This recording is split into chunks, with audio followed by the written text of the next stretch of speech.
Do you think the ANC uses the racial factor at all? I think Thabo Mbeki did. Interestingly, Jacob Zuma, for all his faults, is a little more like Nelson Mandela in that sense, in that he is far more reconciliatory towards all race groups and all the people of South Africa. Whereas Mbeki framed that whole debate in quite an antagonistic way, and he spoke about two nations, about a black poor nation and a white wealthy nation, which was and is largely true, but it was... You're going through the transition. It was the nature of his discourse around it that I think heightened some of those tensions and undid some of the remarkable reconciliation work that Nelson Mandela did. So in terms of that, I think Zuma is better. Another important issue in South Africa, of course, is health, specifically the AIDS crisis. Since the previous government, the Mbeki government, had this peculiar view that AIDS was not caused by the HIV virus, and therefore he allowed a lot of people to be contaminated, 5 million people. Do you think Zuma is bound to change that, considering that when he had unprotected sex, he said he just took a shower and everything was all right? So is he the right person to change that drastic policy? At one level, he's not, because of his personal statements and clearly his personal behavior. He himself has 4 wives. He, as came out in this rape trial, as a very promiscuous lifestyle.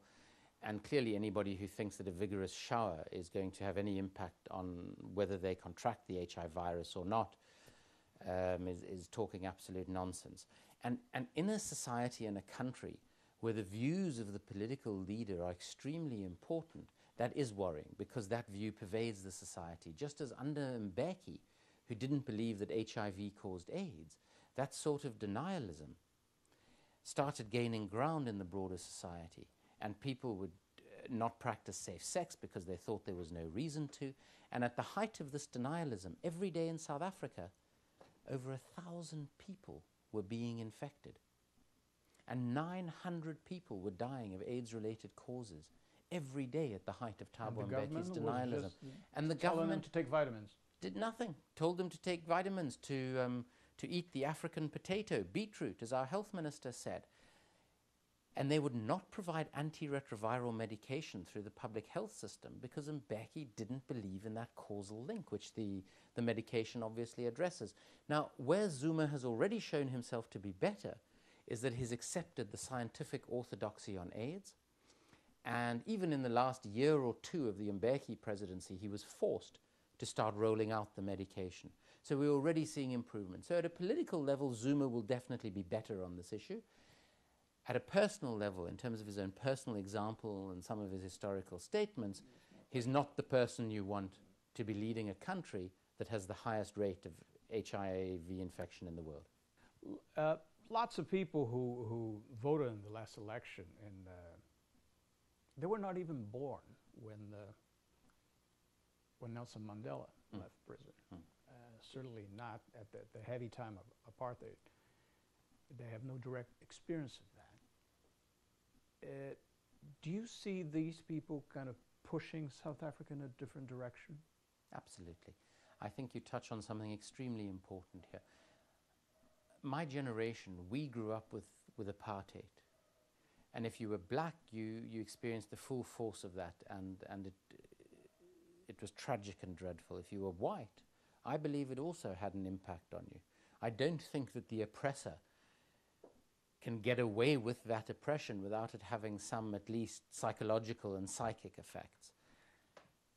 And my generation, to whom that was our upbringing, I think it will be very difficult to take a completely new path. But for the generation that you are talking about, the new generation who've grown up without any real knowledge of apartheid, while of course there are historical factors that influence their lives and their opportunities, I think they will be the generation to turn South Africa into a normalized society. And I find it, for instance, I have young nephews and nieces in the country. And I remember one day taking my niece to her nursery school. And she was pointing out a little boy in her class. And she was describing his clothes to me. And when I eventually identified this little boy, the thing that struck me about him was that he was black. She hadn't even mentioned it. To her, it wasn't a factor.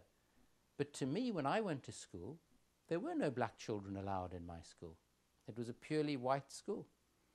And so I think one sees in those sort of anecdotal ways how this next generation is moving on. What I think is crucial, though, is that within that, we are able to recapture something of the commitment to public service that we had for a few brief years under Mandela and that was lost under Thabo Mbeki, so that this new younger generation, rather than all just going into the very lucrative private sector which is now open to them, some of them make the decision that they would actually like to go into public service and to deal with some of the still huge socio-economic challenges that will face the country for generations to come. Andrew. Thank you very much. Thanks very much.